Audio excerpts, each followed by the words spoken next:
What's up, guys? Joe Drake here and Josh Gangware with the Axiom Fitness Academy, and I'm going to talk to you guys a little bit about assessments. So, Josh, when you have clients coming in for the first time, what kinds of things are you looking to have them go through that you're going to use when it comes to creating their programs? Like, what do you go about trying to assess when someone comes in? Sure. So the first thing that we go over is, without ever actually having that person move, I want to know what they've been doing as far as exercise, any injuries that they may have, or any limitations that they might have as far as movement are concerned that they think themselves.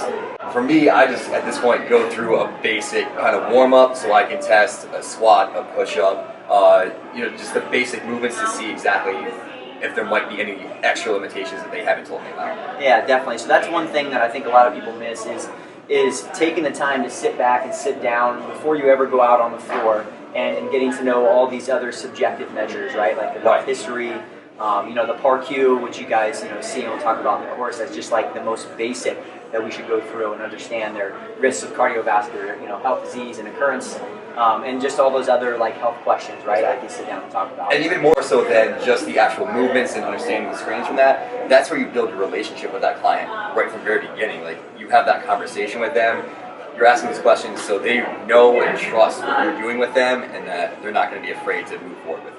And that's it. And that's why Josh is a great trainer, because you've got two goals, right? When we sit down for the first time, we do want to get to know that physiological side of their body. We want to see how they move. We want to understand any injuries, impairments and everything else. But there's that whole relationship side, right? Especially if we're talking even selling conversations. Maybe they haven't purchased training with you yet, and that's that rapport building. So. Absolutely, yeah. Because if you're just going in for the hard sell right away, you don't really have much background after that, it's going to be really, really tough to sell that. But if you're creating that relationship ahead of time, it's much, much easier to kind of work your way into that sell. Yeah, so take note of that, guys. Big important piece that you really take your time and you're trying to build rapport inside that session, because it's easy to get caught up on all the assessments.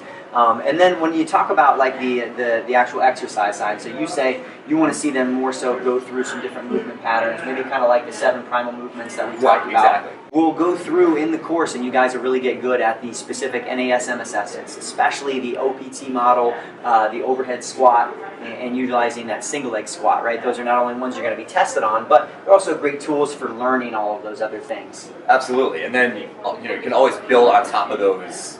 Once you have your assessment down, you can build on top of that through the rest of your training and building out your program with that. Yeah, so really it's, what do you do in an assessment? Well, you guys will go about learning the NASM assessments that we'll do. We'll even get into some push-pull stuff. But then really, you only really need to assess what you're going to use, right? I think about when I first started training and going through some of the assessments, the other things I might have been doing, and I wasn't really utilizing them. So once you guys get further along in your training, once you've really gotten down the mechanics and how the body moves, you can pick up on a lot of these things, maybe from a less formal assessment approach too. And that's where also having that initial assessment, just talking with that client too and going over what their goals are, there might be some assessments out there that are useless for that client, or at least at the very beginning. If they're not trying to back squat 500 pounds, then you don't have to assess their back squat right away.